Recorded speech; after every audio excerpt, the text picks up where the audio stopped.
What is up, everybody? Save the 10,000 with Des and Kara week. So welcome to another episode of Nobody Asked Us with Des and Kara, presented by Brooks Running. Des, are you sick of me yet? That was so good. I was like, she just named the podcast completely wrong. What is she doing? Wait, did I? Oh. No, you did it. You did it right. And it was the Save the 10,000 that you dropped in there, but it's appropriate because that is the week that it is. We're at race week. Do you feel like you've been building up for a race? I feel nervous. Want to know why? Yeah. If it's like, I feel nervous because I just want these athletes to have such a good time. Yeah. And like, I can only control the controllables. I can't control how they race. Like I couldn't control how you raced at Boston. I couldn't control when Adam was racing. But I'm like, I want us to know we did everything we could to ensure a good time was had by all. And I just feel like, oh man, like we don't really know what we're doing. We're like shooting for the stars here. And I just hope that the athletes aren't like, why the hell did I go to Save the 10,000? I totally get where you're coming from. I think that the nerves are high. It does feel like you can only do what you can do for sure. And we've talked about that a lot, which I think we're going to put in so much effort, energy, and we've already like guaranteed a bunch of money, which is super cool. But you know, we it's out of our hands at a certain point. I do think the nerves are high. I would agree with that. But yeah, we're just going to see what happens. See what happens out there. Does it feel like race nerves? Like, you know, like, or are you less nervous than when you're racing for this? It feels different than race nerves. It feels like these are kind of new nerves. It's like you're creating something and you want it to be well received and you want people to see it for what it is. I don't know. I've never really, like, you and I are making something together. Yeah. And yeah, we made the pod together, but we were both like kind of crotchety, like, fuck it. They either like it or they don't. We don't care. Where this, I'm like, the same way about this. Yeah, I genuinely care that the athletes like it. So, yeah, it just feels different.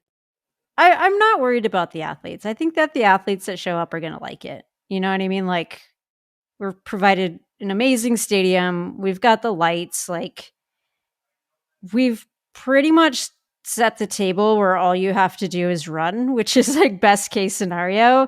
And I'm sure there's folks that would be like, can you run a little bit of it for me too? You can't do that. So the rest is up to you. And at some point you got to want to race, and the folks that are there, they want to race, which is super exciting. So I think that they're going to have fun, and yeah, I'm looking forward to it. But I agree. It's new. It's different territory, and it's just that's kind of exciting. I'm more excited. Yeah, I'm getting more excited. It's just like different than anything I've done, right? And running, like you did the training, you knew what you were ready to do. Broadcasting, I've either done the prep or I haven't. This, I'm kind of like, ah! Have you ever not done the prep? No. Interesting. So you've done the prep. Yeah. I mean, I think that's the whole thing is we've done all the work, you know, and whatever the show is, we're going to go and celebrate it, and it'll be great. And we have so many fans and listeners and supporters supporting this. I feel like they're going to feel the love that we feel from our audience. And that's pretty cool to like feel like you're hopefully transferring that on to some folks who don't always get that exposure, you know? Yeah, for sure. It's going to be great. It's going to be great. It is 10,000 meters, 25 laps. You got to just tell us a little bit, like we've talked about this in the past, but why is this race worth putting on? What is your personal connection with the 10,000? Well, the 10,000, even though I didn't want to be a 10,000 meter runner, to be clear, but I worship Lynn Jennings. You know, she won 3 world cross country titles. My coach when I was younger sent us a note from her, and I actually believed it was from her for a really long time. But that's how much I worshiped her. And I watched her in 1992 at the Barcelona games. And I watched it, and she got 3rd. She won the bronze. It was like a really historically significant race because Gerard Tulu won, and then Elena Meyer from South Africa was 2nd, and then she got 3rd. And I mean, literally, I had always been obsessed with the Olympics, but that's the race where I told myself, like, I'm going to the Olympics. And it wasn't necessarily the event, it was the athlete. But then I would say 2 years later, I was at Foot Locker Nationals and I met Billy Mills, the 1964 Olympic champion in the 10,000 meters. And he stayed in my life as like a mentor. And then, and then Lynn Jennings entered my life later when I started running the 10,000 as a mentor, this person that I had literally idolized. Like I still have the cutout of her winning World Cross Country in Boston at my house in Minnesota. That's wild. So yeah, it was just an event that I just really looked up to the people who did it. I knew it was super long and I was like, I mean, I'm not going to do that, but I want to, like, I like them a lot. Yeah. I mean, do you remember watching the Billy Mills race? Like how did you meet him and how did he become a mentor? Like what did that sort of look like? Because his 10,000 is iconic. Do you want to just tee that up a little bit? Yeah. I mean, Billy Mills was not expected to be a player in the Olympic Games. You should Google the race footage. The announcer is losing their mind because Billy Mills comes from behind to take the win. And spoiler. I mean, yeah. I just ruined it. But like I met him and I didn't know who he was. I met him and I got my picture with him and all that stuff. And then fast forward many years later, when I qualified for my first Olympic trials, he and his wife had a relationship with Adam's mom. And so then I got to see him again. And then after that, we stayed in touch. And so he's always been so supportive, especially when I ended up running the 10,000. It's just like the world is so small. It like blows my mind. But yeah, he's just always been so supportive and has believed in me and thought I could do great things. I think that's sort of his personality. I think he just sees the best in everybody. But yeah, I mean, everybody should go back and watch that race. Like, do you remember the first time you saw it? No, but I mean, it sticks in your memory. Like you remember exactly like the goosebumps on your arms. Yep. Yeah. I remember that. Yeah. Just iconic. And I think that's like, one of those.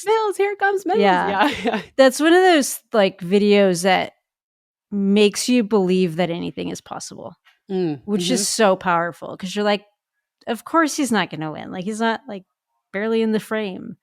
And it's like anything's possible and like never give up, So I just like that's like personified in those few minutes of racing where you're just like, holy shit, did that just happen? So it's 100% worth going and looking up and watching and feeling inspired and go believe in yourself. So okay, got some good heroes in the event and got a little history with it. But tell me about the first time you ran the 10,000. We talked about this on another podcast, but I do feel like this really needs to be on ours because the story is just incredible. Let us know how it went. So again, I looked up to these people who ran it, but I didn't want to run it. I ran the 3,000 in college. I won a national title in that, which they don't run anymore outdoors. And the 5,000, I definitely thought I was like 5 and down.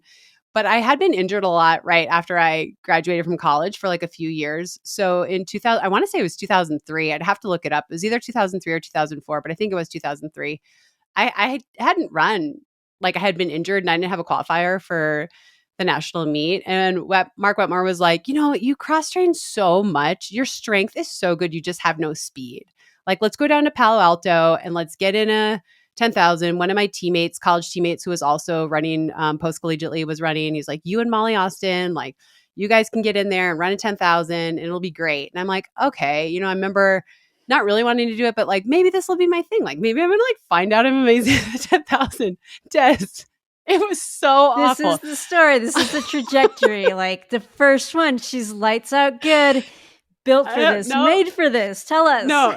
And I raced it like it was a 5,000. And then I realized like, oh, I'm only halfway done. And I just started eating it. And I mean, like my hands were like tingling and I was just like, this is so awful. And I actually started walking, like moved out to lane 2 and started walking. I was like, I'm just going to drop out. And then my teammate came up and she's like, come on, what are you doing? So I kind of latched onto her and then she broke away from me, but I did finish. But it was a miserable experience, like miserable. And yeah, I was like crying after. I was like really embarrassed. And I was like, I will never run that race again. Like I actually had, that's back when you had A qualifier and B qualifier to the USATF meet. And I actually got the B qualifier. And Wetmore's like, well, we have time. No, I'm not running that. We have to get a 5,000 meter qualifier. I mean, I feel like if you walk and you get the B qualifier, like that's a good sign that you're probably pretty good at it. I ran it like I was running a 5,000. Like I was the time. Yeah. Then you Gallo walked it in 30 seconds and then I can take a little walk break. I honestly don't even know what my time was. I'd have to look it up because fast forward to when I ran the 10,000 again in 2006, it was also a last minute decision. And I ran 31:17, which ended up at the time was the second fastest time run by an American. And I remember Adam being like, that has to be the fastest debut ever by an American woman. And Dan Lilo was like, except it wasn't her debut. Bury that result. Yeah, no. Different name. I'm like, dang it. Yeah.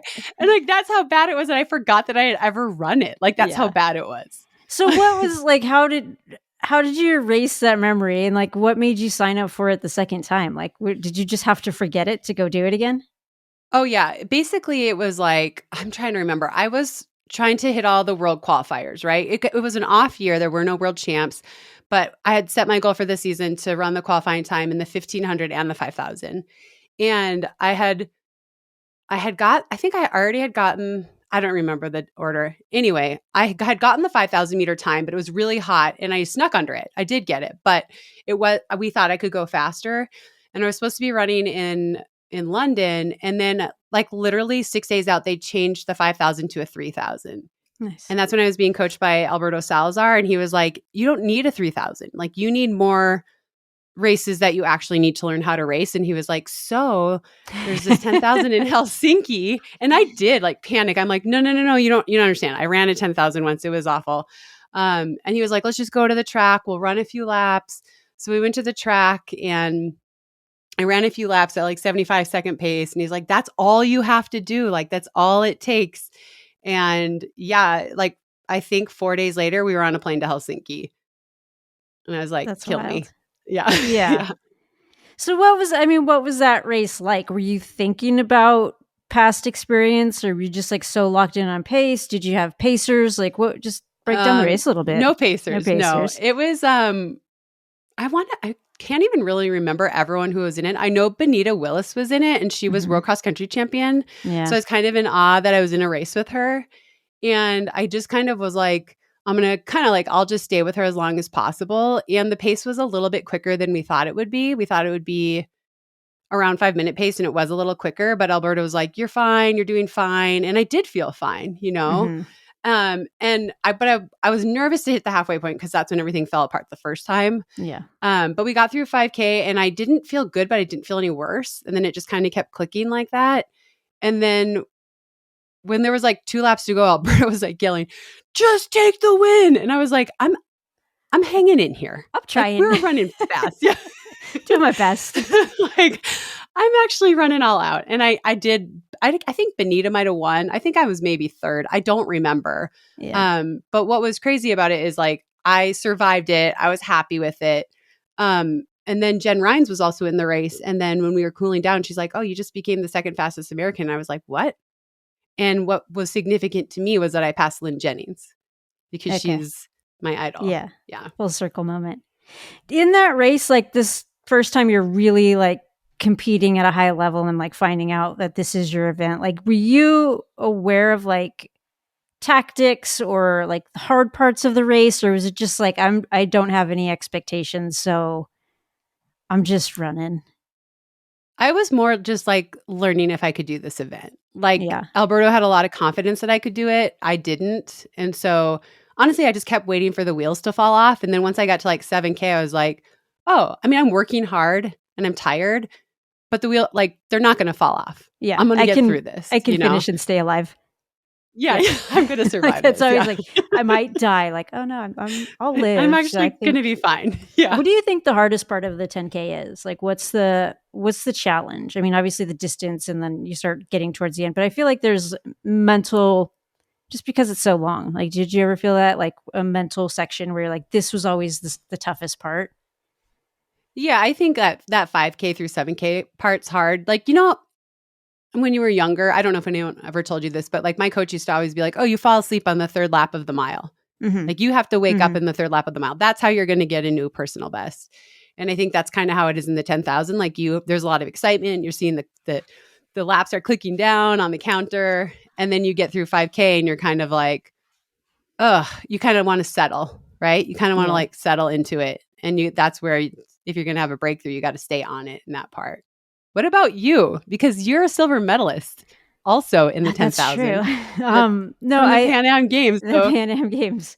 Yeah, no, I think that I totally agree with that. I was hoping you would say the same thing because I feel like that's the difficult point is 5 to 7. I'm sure we'll talk about that on the broadcast during Save the 10,000, but I feel like it's like the half marathon where you're like it's too far out to feel like it should be easier right now. And I don't know if I can sustain this pace to the end, but basically you're just thinking about the finish instead of thinking about the Ks you're in. right. It just feels Right. like Yeah. such a long way out. And you're like, I don't know if I can do this. But it's really between the ears because like it doesn't suddenly get that much tougher at 5K. It's just like, oh, there's still a long way to go. Right. Yeah. So I always feel like the middle of that race is super hard. All right, so you perfect it, obviously. Give me your your US championship experiences. I'm trying to get the timing right. When was your first Olympic team in the 10? My only Olympic team in the 10 was 2008. So I And really only then ran it a few years because then I moved to the marathon. So I ran it obviously in 06, I ran that one. I focused on it in 07. I focused on it again in 08. And then I ran it again in 2011. and Osaka is 7. 7. Yeah. Okay. So you make the team. Had you made world teams in the 10 No, before? I had That was made a your first cross time. team. Was Yeah. that your One first cross world team. championship outdoor track? Is Yeah. Osaka? Okay. Yeah. What was And I it like to sometimes make think that like team? ignorance is bliss, right? Like Yeah. making that team, there's this picture of me. So like Dina Castor is a force, and she had come Mm-hmm. back to the track that year, and she didn't have the world championship standard. And it was hot. It was in Indy at the USA Mm-hmm. meet, USATF meet. And my coach said, "You cannot let ego get in the way. Just let her go. You need to make this team. Like you've never Mm-hmm. made a team. Let her go and protect third position. And with a lap or 2 laps to go, if you're sure you can sprint to second, do that." And so that's exactly how the race played out. Like Dina was so far ahead of us, like making her own destiny. And she did it. She did it Yeah. all by herself, but she was honestly like 3/4 of a lap ahead of us. It was like almost I embarrassing. watched that race from the stands. I was there. Oh, that's Yeah. I awesome. did not get in the meet, but I watched it. So she dominated. And then with 2 laps to go, I was like, I feel really good. So I started to pick it up. And I think Katie McGregor was third, I That want to sounds say. right. And I was so happy, Des, when I crossed the finish line. I like went crazy because this is like a dream I've had forever, is to make a world championship team. I posted one of these photos when we were announcing Save the 10.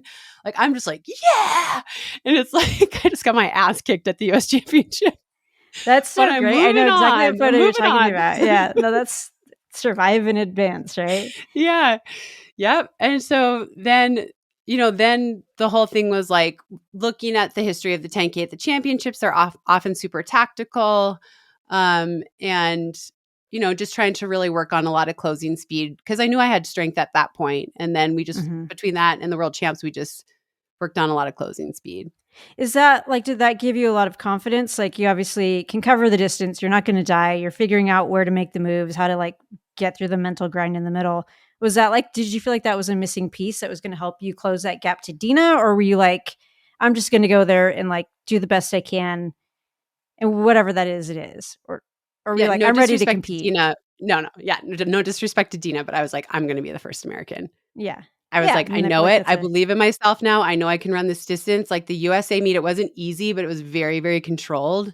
And I was like, I know I can do more. No, I had no idea that it would land on the podium. That never crossed my mind. But I was like, again, it's weird when when you want to take down a legend. It just feels weird and it feels a little disrespectful. But I was like, yeah, I want to beat Dina. I want That's to the be the goal, first right? American. And it's only Yeah. you only have the mark on your back because you've done something pretty Yeah, extraordinary. Like exactly. that's Yeah. kind of a sign of respect as well.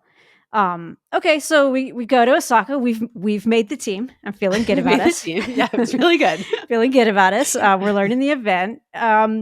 What was it like looking at the start list? Who was in the race? Like, you're not thinking about podium, but what are your expectations? Yeah, I mean, looking at the start list was super intimidating because even though I had run 31:17 a year before, that was like nothing compared to these women. They had all run under 31 minutes. I don't remember exactly, but I Like want to say I pretty was like, close. well, but I was like 18th or 19th Yeah, as far as PRs. yeah. Um, and I just remember Alberto and I decided like, hey, I knew I had a good kick. And he was like, you can hang in the back and kick your way into the top 10 and that'll be awesome and everyone will be happy. And he's like, or you can put yourself in the mix and fade and finish in the top 10. And guess what? Everyone's still happy. But which scenario actually gives you a shot to do something special? And I mean, like, listen, I'd have a lot of qualms with Alberto. But that's one thing he said that like it changed my life, you know? And I was like, okay. He was like, the longer that you can just stick up there and stick with it, the more chance that something great happens. You fade. People are going to be like, she was ranked 18th and she got ninth. Like, you know, like whatever you do is going to look better than what people are expecting. Right. So you get in the race. How does it break? Is it like big group for a long time, or is there someone who breaks away early? Just take us through the first easy half. Oh, it was so slow. Yeah. So slow. And I was like kind of sitting at the back of the lead pack, but because the pack was so big, I was running in like lane 2. And finally, at one point, I was like, well, I'm just going to go move into second or third because I can get on the rail. I mean, honestly, we went 16:30, 15:30. Those are our splits. So it was very, very hot, like very hot. Hmm. And a lot of people dropped out. Um, and it just was like each lap, I just kept getting a little bit more confident, like, oh, well, I'm still here. I'm still here. And then at 7K is when the break happened. That's when Alvin Abelgasse just went all out and Turnish Dababa went with her. And it was immediate. It was immediate. It was Yeah. just like they were gone. And then but then there was kind of this chase pack of myself, Dina, Kim Smith, and Joe Pavey. So it's kind of like the four of us. And then I'm watching up on the Jumbotron. I see Dina falling back and I'm like, oh my God, I'm going to be top American. It's like so stupid. It's so dumb. Anyway, and now we're cranking, you know, like we're running hard. And with 2 laps to go, I was in 5th, like right behind Kim Smith and Joe Pavey. And with a lap to go, I had moved around Kim Smith. I was just behind Joe Pavey. And I remember thinking like, oh my God, I'm going to get 4th in the world. Like, this is crazy. And then I remember, like, I will always remember this. I just had this shift of like, one of us is going home with a medal and that person's life is going to change forever. Yeah. And I was like, I have to I'm doing all these calculations in my mind because I'm tired, right? Like I'm running what used to be my 5K PR pace, basically, Right. just a few years On the ago. second half of Yeah, your on the 10K. second half. Yeah. Yeah. So I'm like, I'm working hard. And I'm like, in my mind, like, do I go right now? Do I go right at the bell? But I was like, I don't know if I can hold it that far. And so, and I'm friends with Joe Pavey. I'm sure she hates this story, but I calculated like, I'll go with 200 to go and I'm just going to pump by her. And if she fights me, I'll just concede. I'm still going to be 4th in the world, but I'm going to go and try to make it seem like I have something in the tank. And I went by her and she didn't fight me. And that almost like gave me more. Yeah. So I was like, holy crap, she's not fighting me, you know? And yeah, and then I ran and I acted like I won.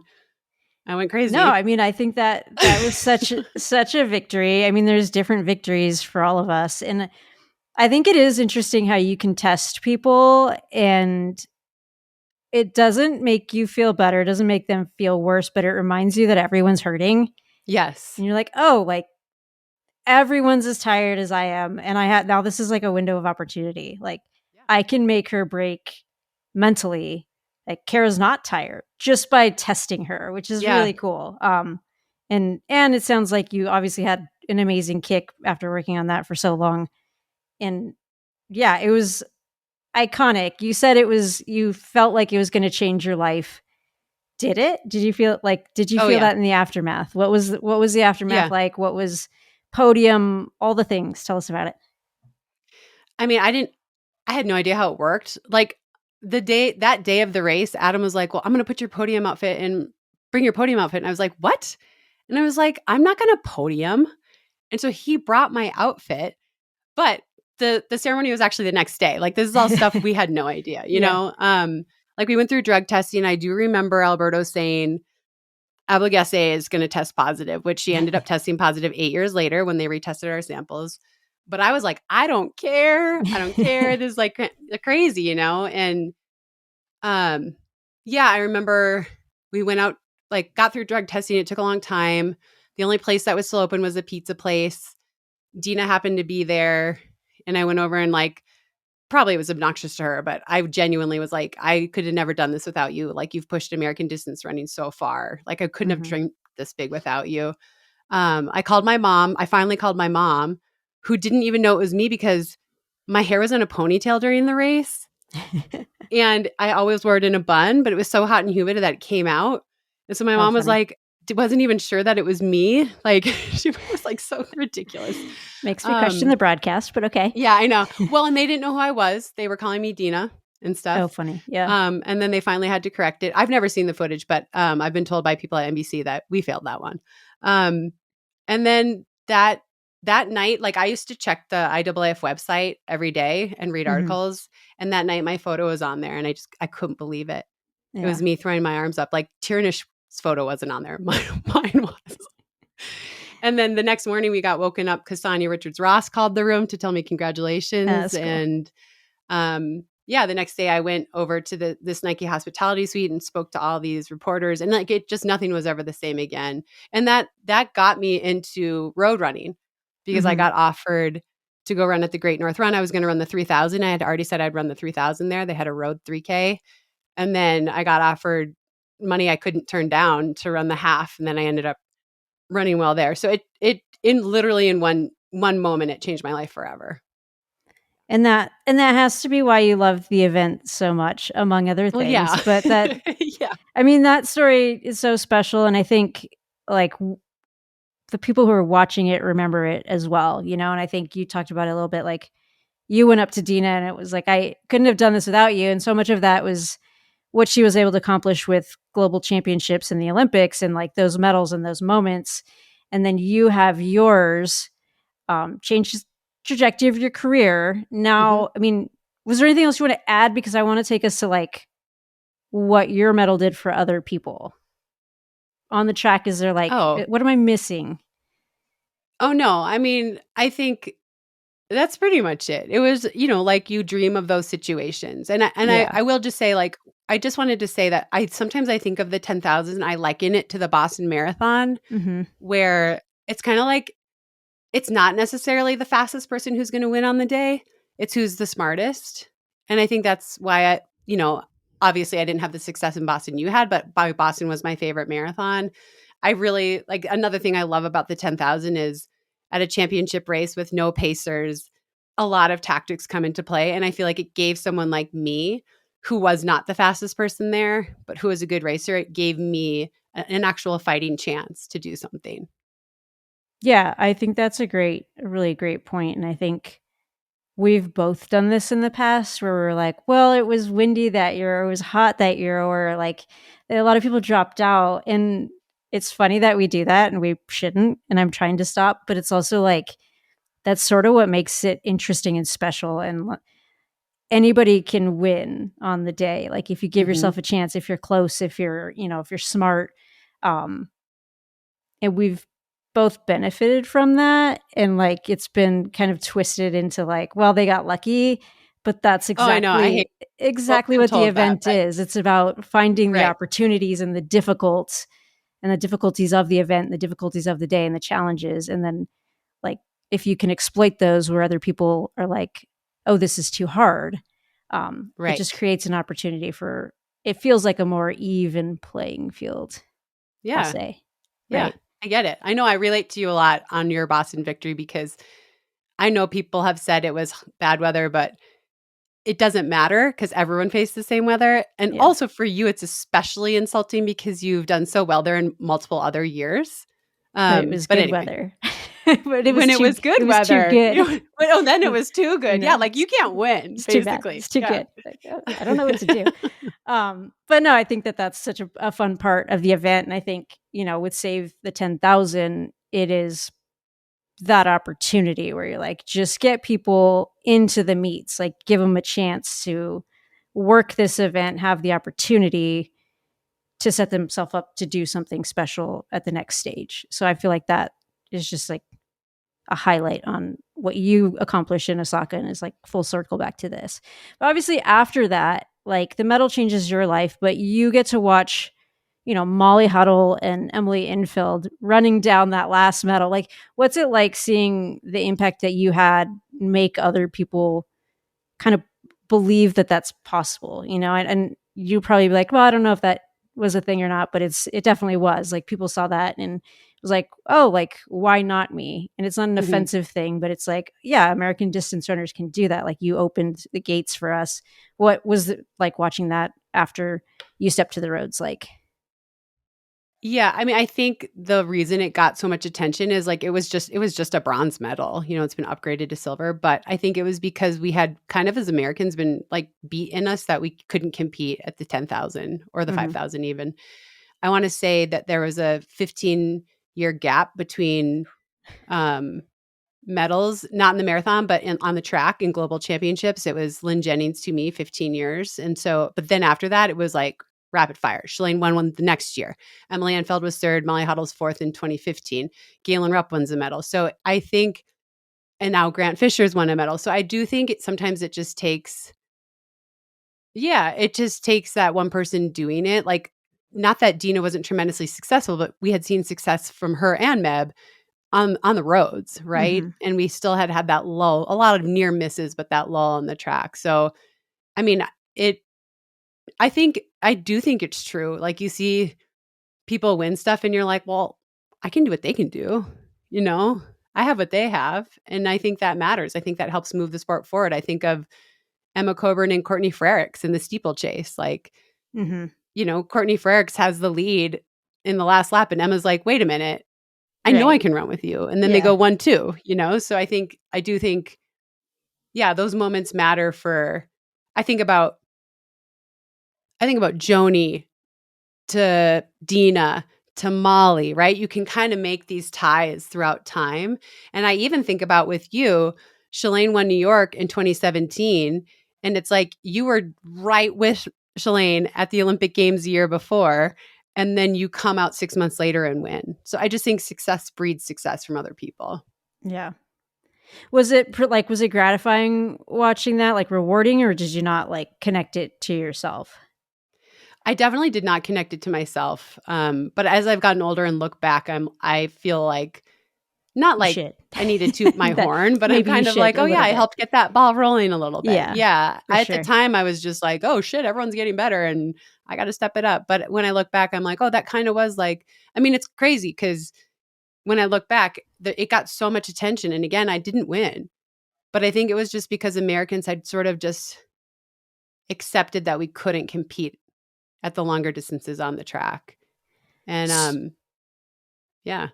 So what's it like this summer when you're watching Grant Fisher stick his nose in there, and you know all of those things that we discounted before, like we don't really belong, this isn't for us, and he's just like bucking the trend there, like that does not apply. What's it like watching that? And then obviously you were totally moved by the performance. What was it like calling that, and also getting again to like be a part of that moment in history and story tell in a way that people will remember it forever? I will say, like, afterwards, Grant was saying, like, Americans don't believe they can medal in this. And I was like, oh, God, like, we didn't make the progress I thought we made. But I understand what he's saying because it had been a while since an American had won a medal. Like, it had been a while again.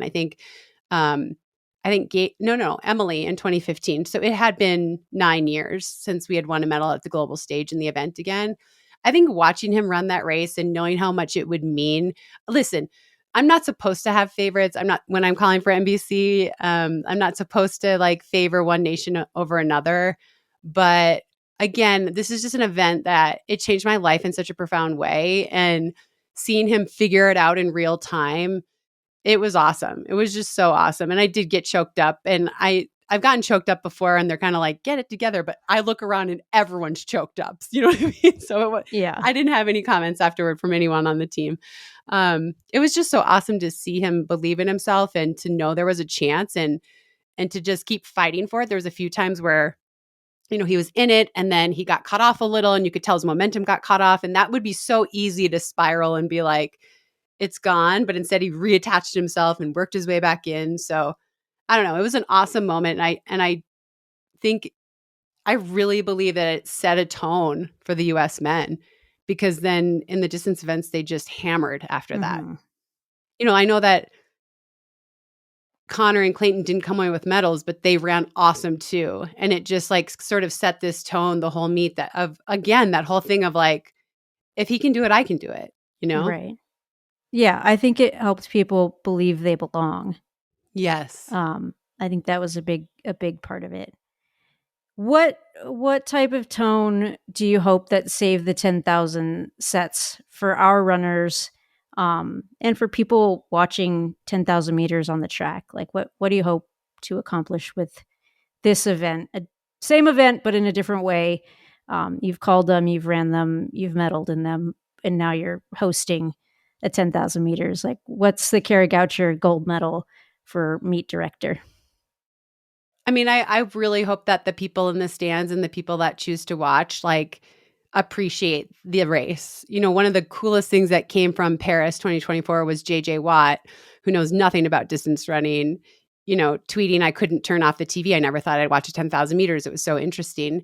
And it is so interesting. And it doesn't matter if you're fighting for a gold medal or you're trying to get a PR or you're trying to qualify for the USATF meet. There's so much interesting stuff going on. And the 10,000 is really hard. It's a really hard race. It's not that much slower than the 5,000. Yeah. You know, an easy conversion back when I was running was double your 5K time and add a minute. So we're talking 2.5 seconds a lap slower. That's it for twice the distance, right? So it's on the edge. You're on the edge the whole time and you're trying to balance that, not going over the edge, but still pushing it.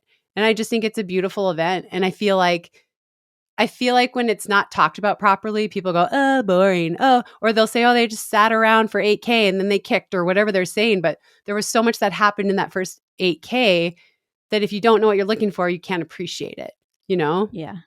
So I just hope that people, like, I'll feel really good about it if people say that was so exciting, regardless of what times are run, because it is an exciting event. Yep. Yeah. No, I am excited for it. And I think what's also exciting is that we have really incredible sponsors who are supporting it. And I think if you tune in, watch it, and go, wow, that was awesome, they're going to be thrilled that they were a part of it as well. Included in the sponsors are BioBrace, Procter & Gamble's Secret, and Old Spice. We have the Sports Specialist. We'll have the Lever Bend.